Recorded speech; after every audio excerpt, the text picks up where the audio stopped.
Olá pessoal, bom dia. Mais uma vez aqui ao vivo na fanpage Quem Tem Sede Venha. E eu tenho uma mensagem de Deus para o seu coração. Na verdade nós estamos fazendo estudos bíblicos, né? Nós estamos fazendo um estudo bíblico que eu falei primeiro da Bíblia, depois eu falei dos livros, né? Do livro de Gênesis, do livro de Êxodo. Falei do livro de Gênesis e Êxodo, e hoje nós vamos falar 3 livros. Vou falar sobre o livro Levítico, Números e Deuteronômio. Os 3 num só. São 3 livros maravilhosos, viu? São livros que a gente tem uma simbologia muito grande com a vinda e o sacrifício de Cristo. Tá?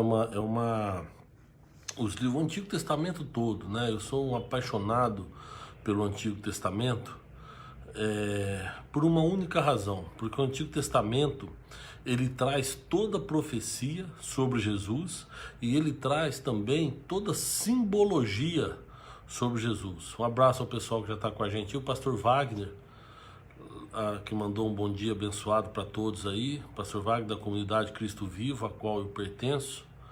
Que Deus possa abençoá-lo com sabedoria e disposição. Mandar também um abraço aí para Helena, para Terezinha que já entrou, para Cidinha, para Ana Maria. Mas a questão então é o seguinte: o livro de Levítico, olha só, então a sequência tem o livro de Gênesis, que nós vimos a questão da criação, nós vimos também quando Deus manda o dilúvio, né? Que ele chama Noé, separa Noé. Depois vem Abraão, depois de Abraão, Isaac, a história de Isaac. E aí ele forma, o Isaac tem 2 filhos, dos 2 filhos dele, um que é Jacó, vem a descendência de Israel. De Jacó vem as 12 tribos, né, de Israel. E dessas 12 tribos, tem um dos filhos de Jacó, que é José. Ele é vendido pelos irmãos para uma caravana de ismaelitas. E esses ismaelitas vão e vendem José, esse que é um dos filhos de Jacó, como escravo lá no Egito. E ele vai preso, e da prisão ele consegue interpretar sonhos. Aí o faraó tem um sonho, ele vai e interpreta o sonho de Faraó. Faraó gosta inclusive dos conselhos que José deu, e aí ele coloca José como governador do Egito. Passa um tempo, tem muita fome na terra, a família de José, os próprios irmãos que o venderam, vão para o Egito para comprar comida. E depois de um tempo, de uma série de vai e volta aí, eles reconhecem José, né? José se apresenta para eles, porque já tinha passado muito tempo, né? Aí acontece que eles buscam toda a família e vão morar no Egito. E aí termina o livro de Gênesis na morte de José.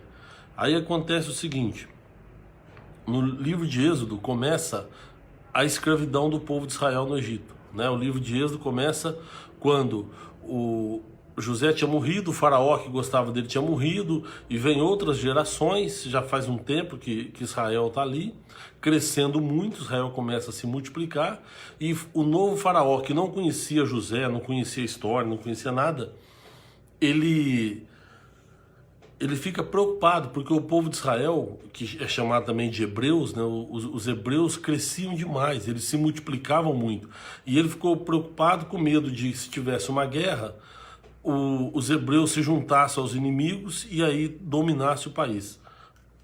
Desculpe. Então, o novo faraó instituiu a escravidão, pediu para que fosse colocado um trabalho muito pesado para ver se eles paravam de se multiplicar, mas não adiantou, porque Deus já tinha uma promessa lá atrás para Abraão, que da descendência dele sairia uma grande nação, uma multidão de pessoas, e o povo foi se multiplicando demais, e aí acontece que é instituída a escravidão. Moisés nasce, nós vimos isso quando a gente viu o livro de Êxodo, e Deus usa Moisés para tirar o povo de Israel do Egito. o livro de Êxodo termina quando Moisés entrega o tabernáculo. Lembra que eu li que no final, quando ele entrega o tabernáculo, ele monta o tabernáculo, a glória do Senhor vem e enche o tabernáculo, de forma que ninguém conseguia ficar dentro, ninguém conseguia parar em pé dentro do tabernáculo. E aí encerra o livro de Êxodo. E aí começa o livro de Levítico. O livro de Levítico é basicamente um livro de leis. Antes, eu vou falar o seguinte: a sequência do livro de Êxodo é o livro de Números.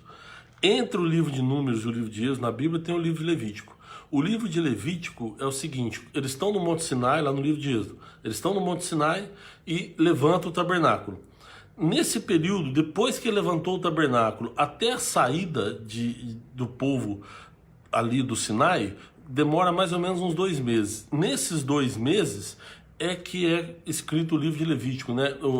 Na verdade, cronologicamente, o livro de Levítico ele está em curso nesses 2 meses,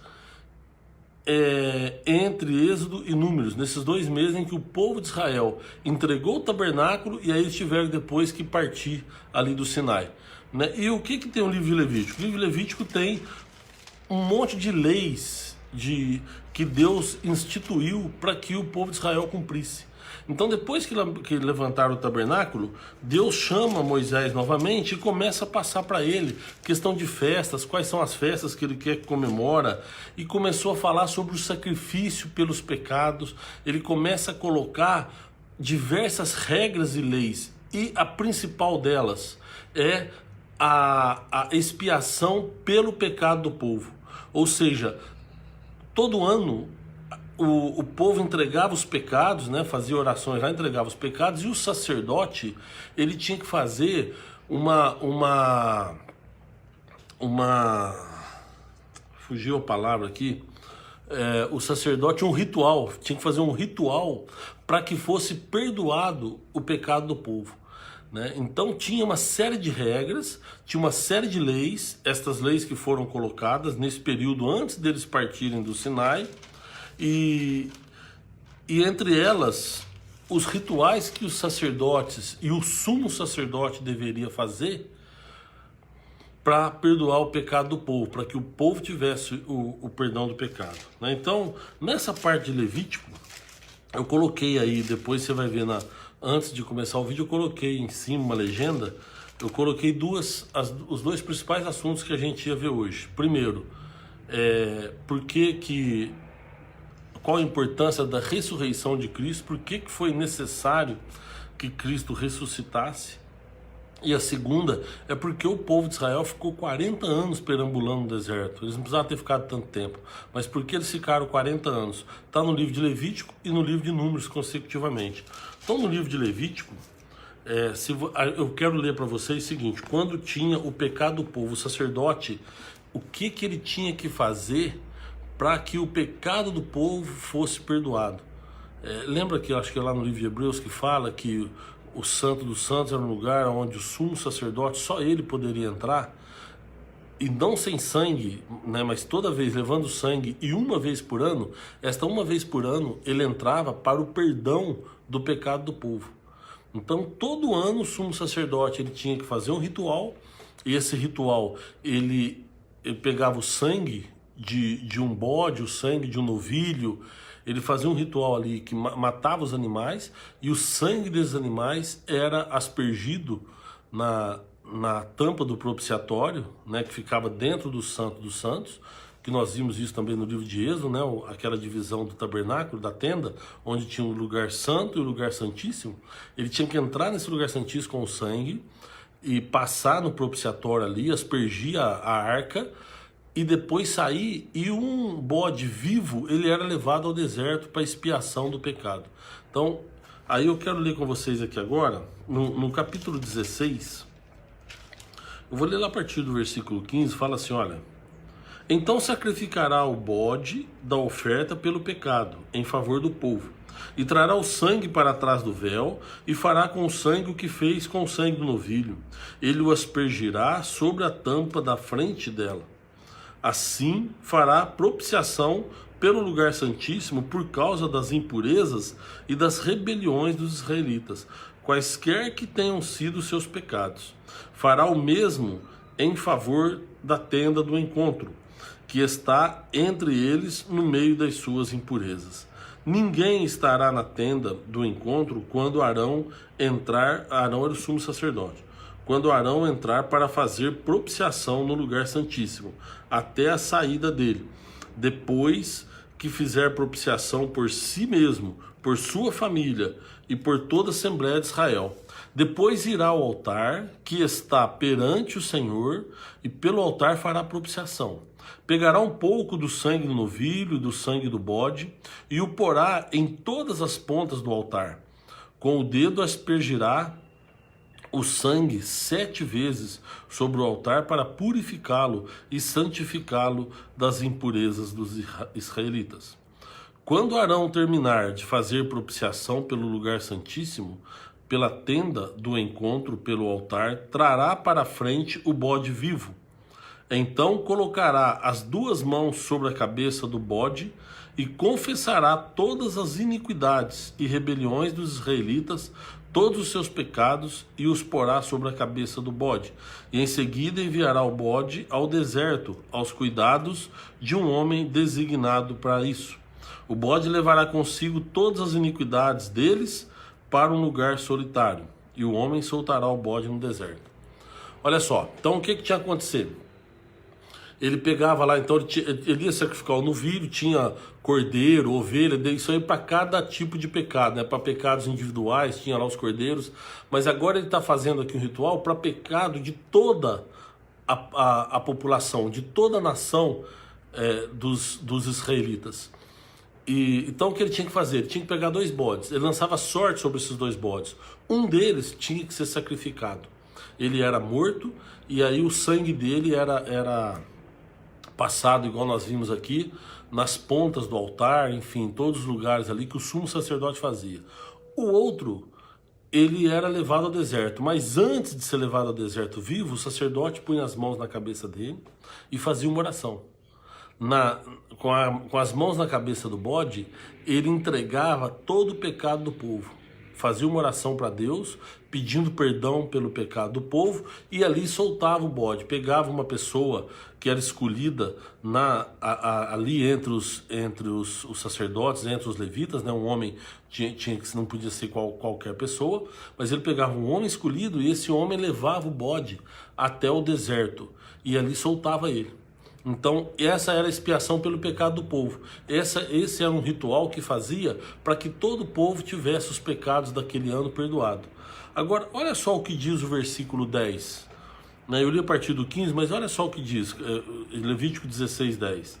Mas o bode o qual caiu a sorte para Azazel, ou seja, como emissário, para expiação, né, será apresentado vivo ao Senhor para fazer propiciação, e será enviado para Azazel no deserto. Então, o bode sobre o qual caiu a sorte terá que ser apresentado vivo perante o Senhor. Então, Jesus Cristo, ele é a propiciação pelos nossos pecados. Tudo que tem no Antigo Testamento é simbologia que leva a Jesus Cristo. A Bíblia, o fascinante da Bíblia é isso. É que ela é um livro escrito por mais de 40 autores diferentes, por mais de 1000 anos que viveram, mais ou menos alguns deles, entre um e outro, e tudo ela leva para Jesus. Então quando a gente fala do Cordeiro Santo lá da Páscoa, o Cordeiro Pascal, né, no caso, é sobre Jesus.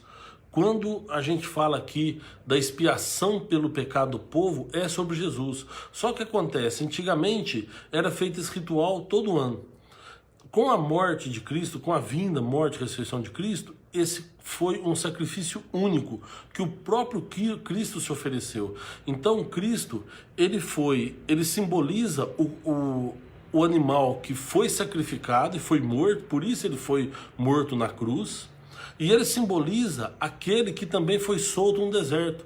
Por quê? Porque a palavra diz aqui, olha, o bode que lançou sorte e deu para ficar vivo no deserto, ele tem que ser apresentado vivo para Deus. Então o sacerdote orava sobre a cabeça dele e ele ia para o deserto, mas ele se apresentava vivo, levando sobre ele o pecado do povo.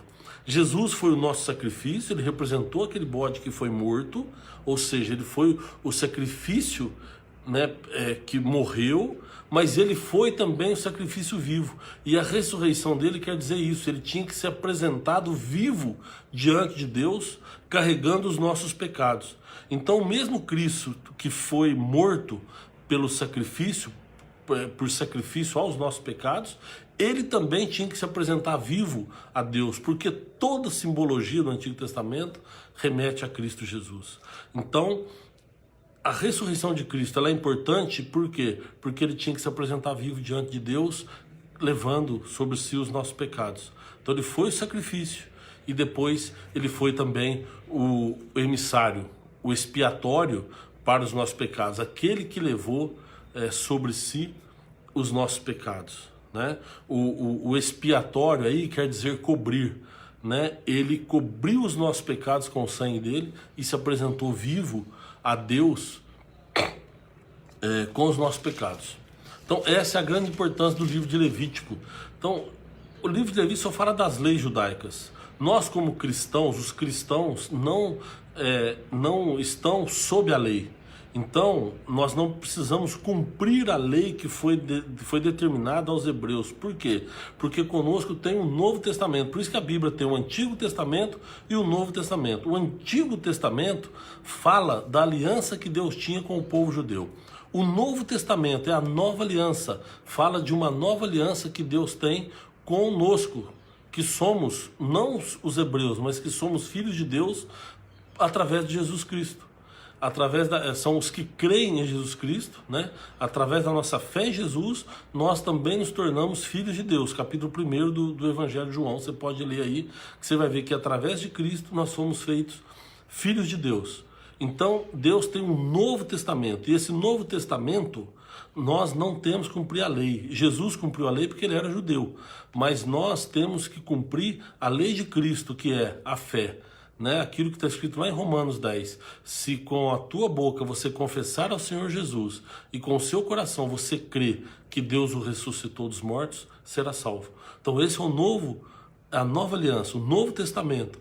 Por isso nós não temos que cumprir essas leis. Porém, é importantíssimo a gente saber, porque olha só, nos rituais das leis judaicas, todos eles se remetem a Cristo, e um deles é a expiação pelo pecado.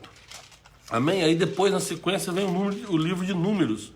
Então, como o Levítico é um livro que as leis foram passadas uns 2 meses depois que levantou o tabernáculo, até a partida do Monte Sinai, esse é Levítico, fala das leis. E aí vem o livro de Números, que é a partida do povo do Sinai em direção à terra prometida. Então eles partem do Sinai e vão até o deserto de Parã. Por que chama Números? Porque Deus mandou Moisés numerar o povo. Deus mandou Moisés dividir todas as tribos, né, cada descendente. Então pega descendente de Rúben, descendente de Simeão, descendente de Levi, descendente de Judá, descendente de Gade, descendente, enfim, de todos eles, Zebulon. Só separou a tribo de Levi porque eram os levíticos, era quem cuidava do tabernáculo, então esses não precisariam ser contados, e os demais todos foram contados. E aí então por isso o livro de Números, porque o livro já começa com Deus mandando Moisés contar todo o povo. Depois que Moisés contou todo o povo, ele põe o povo em ordem. É uma coisa interessante, eles não andavam de qualquer jeito pelo deserto, eles marchavam em ordem. Você já viu que os desfiles de 7 de setembro? Era mais ou menos daquele jeito. Cada um tinha uma bandeira que representava a sua tribo, né? Eram 12 tribos, e cada um tinha uma bandeira que representava a sua própria tribo, e então ficava assim, 4 para um lado, 4 para o outro, 4 na frente, 4 atrás, e no meio os levíticos carregando o tabernáculo. Ah, mas então por que os levitas estão no meio, então são 11? Não, são 12, porque a tribo de José foi dividida em duas meia tribos, né? A tribo de José tinha Manassés e Efraim, então ficou 12 do mesmo jeito. Então, 4 na frente, 3, 3, 3 e 3. 3 para cada lado, eu falei 4, mas aí dá 16, né? Era 3 na frente, 3 atrás e 3 de cada lado. E aí eles marchavam numa forma de cruz, olha mais uma simbologia aí para Cristo. Eles marchavam no deserto em forma de cruz, o tabernáculo no meio, e eles iam marchando, né? Então o livro de Números tem também a ordem em que essas tribos foram colocadas. E aí Deus dá mais poucas regras ali e eles partem do Sinai, né? A partida deles do Sinai está no capítulo 10, deixa eu ver aqui. Está no capítulo 10, ó. E aconteceu no segundo ano, no segundo mês, aos 20 do mês, que a nuvem se alçou de sobre o tabernáculo da congregação.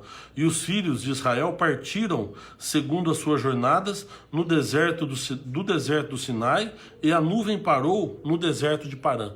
Então eles partiram em marcha, saíram do Sinai e foram até o deserto de Parã. Deixa eu ver se eu tenho aqui no mapa, que aí fica legal para vocês verem. Eu gostei, alguém falou que ficou legal essa questão dos mapas, então eu só preciso inverter aqui. Ó, então vamos lá. Tem um reflexo aqui mas eu acho que vai dar para ver, né? Eles estão aqui no Sinai, certo? Eles estão aqui no deserto do Sinai. Aí eles saem do Sinai e eles vão para cá. Tá vendo aqui o deserto de Parã? Então eles vêm para o deserto de Parã. Eles vão andando, aqui eles param, a nuvem para, eles montam o tabernáculo, aí levanta de novo e vai, levanta, até eles chegarem aqui, ó, em Cades Barneia, que está no deserto de Parã. Aqui é onde Moisés manda os 12 espias espiar a terra de Israel, que está aqui, ó. Esse aqui é o Mar Morto, tá vendo? Aqui é o Jordão e aqui é o Mar da Galileia. Então, os espias teriam que vir aqui e dar uma olhada, espiar a terra de Israel e voltar para contar como foi. Então eles estavam parados aqui quando aconteceu isso. Os 12 príncipes lá, os 12 espias, né? Entre eles quem? Josué e Caleb. E aí, essa parte eu vou ver com vocês. E aí então eles vão, espia e depois voltam aqui. Até aqui, ó, até aqui tinha dado 1 ano e 2 meses, viu? Que foi no segundo ano, no segundo mês. Então aqui, ó, quando deu 1 ano e, né, que começou a contar o segundo ano, né, no segundo mês eles partiram e vieram para cá. Depois disso, eles foram espiar e voltaram. Daqui até aqui, ó, foram mais 38 anos. Por que eles ficaram tanto tempo perambulando no deserto, sendo que eles estavam tão perto aqui, ó? Em 1 ano e pouco eles já teriam chegado, né? Por que eles daqui já não foram para cá? Por que eles deram essa volta enorme e por que eles ficaram 40 anos perambulando pelo deserto, né? Nós vamos ver isso agora, tá bom? Então é o seguinte, deixa eu colocar de volta aqui para... Essa resposta está no livro de Números. Quando Moisés ele manda o pessoal espiar a terra, os 12 príncipes lá espiar a terra, né? Eles voltam, a maioria volta desanimada. Então olha só, está no capítulo 13. Está no capítulo 13. Moisés pega um representante de cada tribo, mas eram representantes mesmo, eram príncipes entre as tribos. E ele vai e ele manda então o pessoal ir lá espiar a terra. Aqui na Bíblia tem inclusive o nome de quem vai. É interessante porque da tribo de Efraim vai um rapaz chamado Oséias. Esse Oséias, nós vamos ver na semana que vem, ele passa a se chamar Josué. Ele que é escolhido para substituir Moisés, e ele passa a ser chamado de Josué. E Josué em hebraico significa Yeshua, que é Jesus, né? E tem também uma simbologia fortíssima sobre o nome Josué e sobre o livro de Josué, que foi Josué que atravessou o Jordão e tomou posse da terra prometida, porque Moisés morreu antes, nós vamos ver aqui.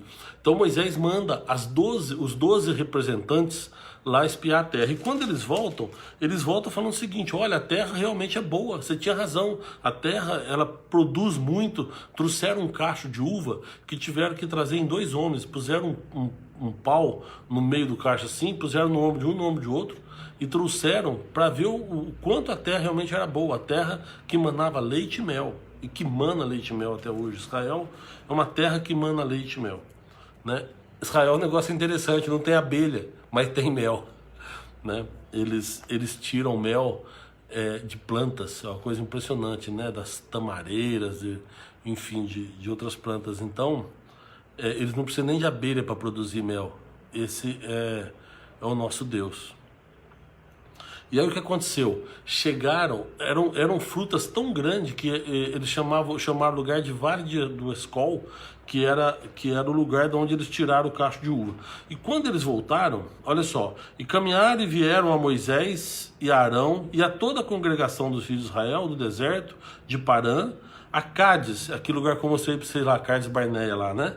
E tornando, deram-lhes conta a eles de toda a congregação e mostraram-se os frutos da terra.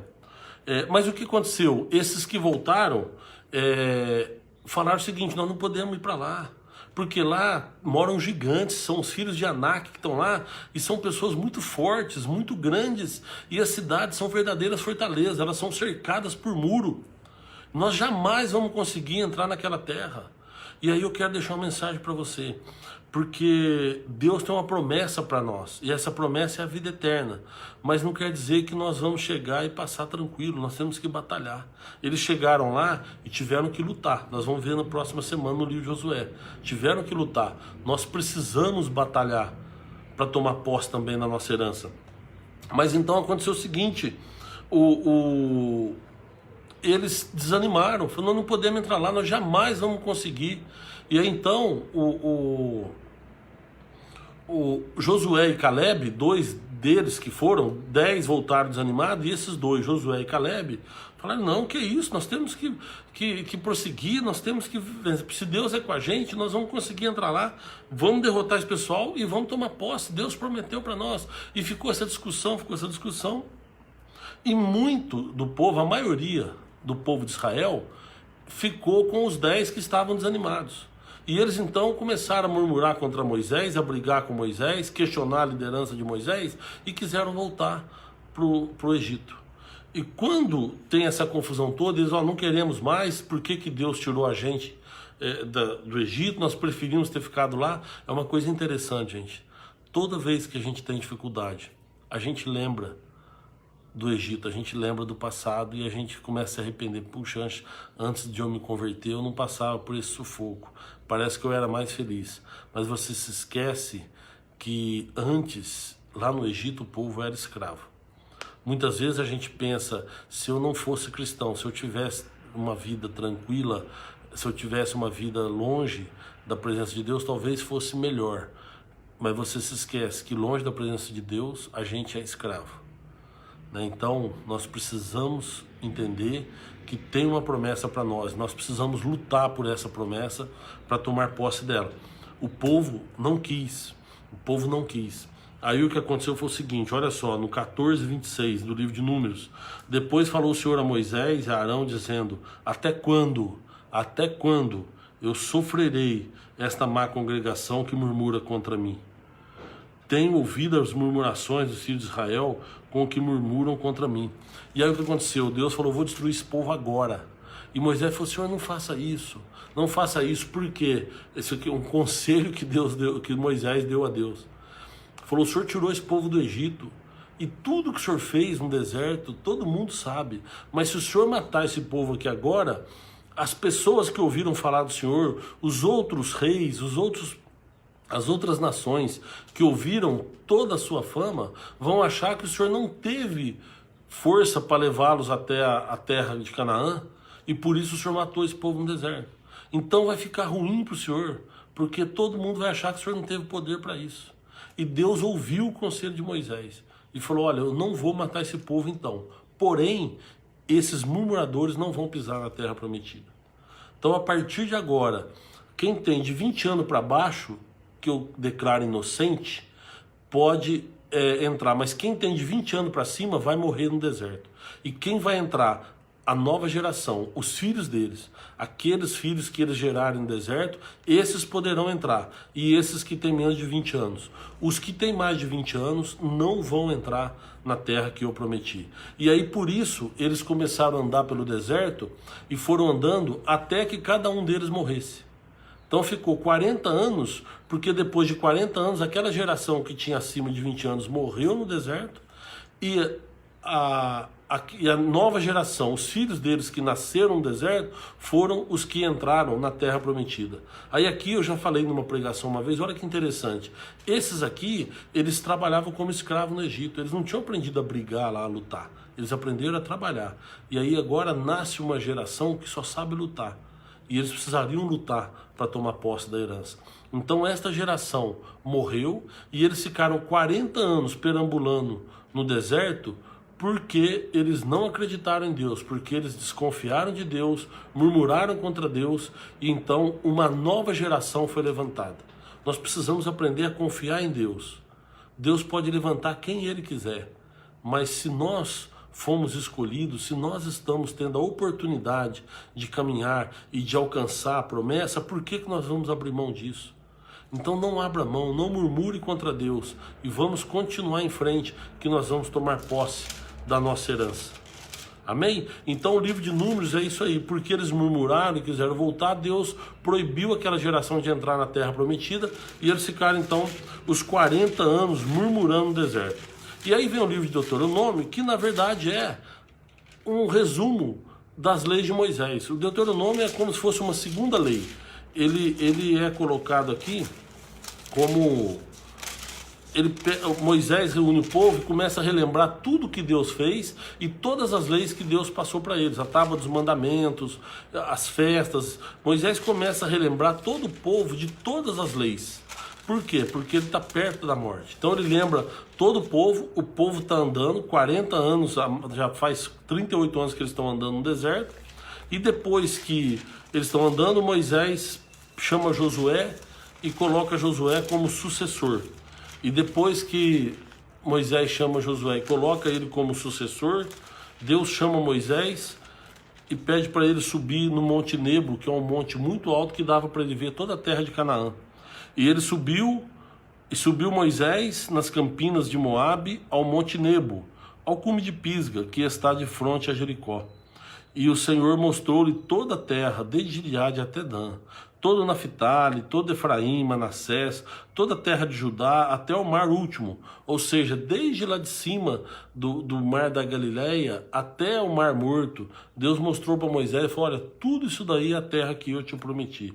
Disse o Senhor: esta é a terra de que eu jurei a Abraão, a Isaque e a Jacó, dizendo: a tua semente darei. Eu te mostro para a ver com teus olhos, porém para lá não passarás. E assim morreu ali Moisés, servo do Senhor, na terra de Moabe, conforme o dito do Senhor.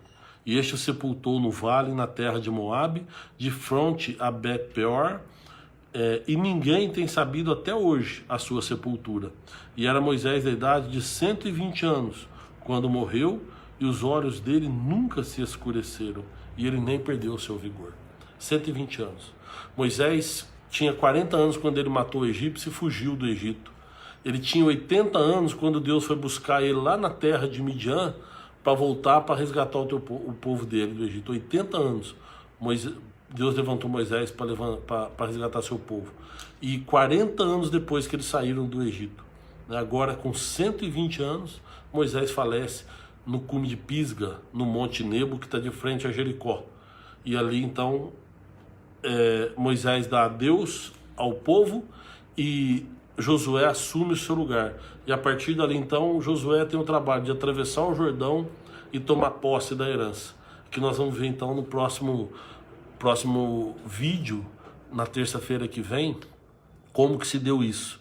Josué, que eu repito, o nome significa Yeshua, que é Jesus. Ele foi o escolhido para atravessar o Jordão, tá? E Jesus foi escolhido e ele ajudou a gente a atravessar o Jordão. Olha que toda a Bíblia aponta para Jesus. Quantas coisas nesses dias nós vimos que simbolizam a presença de Cristo na nossa vida. né? Semana que vem nós vamos ver mais um, tá bom? Espero que vocês tenham gostado aí da aula, e eu tenho feito isso, né? Lógico, eu procuro fazer algumas mensagens, mas eu queria levar esse estudo bíblico para vocês, não, como se fosse uma escola bíblica mesmo, para a gente aprender a se apaixonar pela Bíblia. E se a gente conhecer a Bíblia, vai ficar muito mais fácil para a gente entender quando a gente estiver lendo, né? Quando você lê o Novo Testamento, você vai ver que muitas coisas você vai entender, principalmente se você lê o livro de Hebreus, aí você vai ver que tudo está relacionado ao Antigo Testamento, ao Pentateuco, que são esses primeiros 5 livros da Bíblia, que foi o que nós vimos nessas últimas 3 terça-feiras, né? Que foi o Pentateuco. Agora nós vamos sair do Pentateuco e vamos para o livro de Josué, que é mais um livro histórico da Bíblia Sagrada. Bom, espero que tenha contribuído aí para o seu estudo e que Deus te abençoe poderosamente, tá bom? Mandar um abraço para todo mundo que está com a gente aí, a Helena, o pastor Wagner, a Cidinha, a Ana Maria, a Terezinha Galhardo, a Fran, a Jane, a Rô, um beijão para você e pro Carlos, viu, Rô? Pro Vini, pra Aninha, para todo mundo aí. A Maria Regina Bueno, o Silvio, meu irmão querido, amado, a Cícera, a Sônia, a Regina, a Rê também, um beijo, Rê. A Kátia, a Eliane Marinho, Simone, o Vanderlei Ferreira, Kátia Queiroz, né? A Cileia, um beijo para você também, Si. O Rômulo, a Lúcia, a Rosenilda, a Kátia, o Danilo de Moraes, a Rose, minha irmã Rose, que Deus te abençoe. A Helena, que está sempre com a gente, eu já falei lá em cima, mas vou falar de novo. Que Deus abençoe você e seus filhos, um beijo para todos aí. Maria Muniz, a Joyce, a Gi, que Deus abençoe você, Gi, e o Kentaro, um beijo para vocês. A Doreide, Rosilaine, Cidinha, Flávio Santos, que Deus abençoe poderosamente, viu, Flávio? Um beijo no seu coração, que Deus abençoe vocês. E eu quero orar antes de encerrar. Senhor, eu quero te agradecer, Pai, por mais esse dia que o Senhor nos concedeu. Senhor, agradecer pelo privilégio que o Senhor está nos dando de aprender sobre o Senhor. Abençoa as nossas vidas, ó Deus, nos dê sabedoria e disposição para caminhar contigo, Pai. Quero lembrar, Senhor, e apresentar ao Senhor cada um desses que estão nos ouvindo, cada irmão, cada irmã, que eles possam ser abençoados pelo Senhor. Visita a casa deles, ó Deus, coloca teus anjos acampados e que eles sejam protegidos e amparados pelo teu amor, pelo teu poder e pela tua graça e misericórdia. Em nome de Jesus, Pai, nós te agradecemos e bendizemos o teu nome. Amém. Meus amados, Deus abençoe a todos e até terça-feira que vem com um novo vídeo, se Deus quiser, tá bom? Terça-feira sobre Josué. Deus abençoe a todos.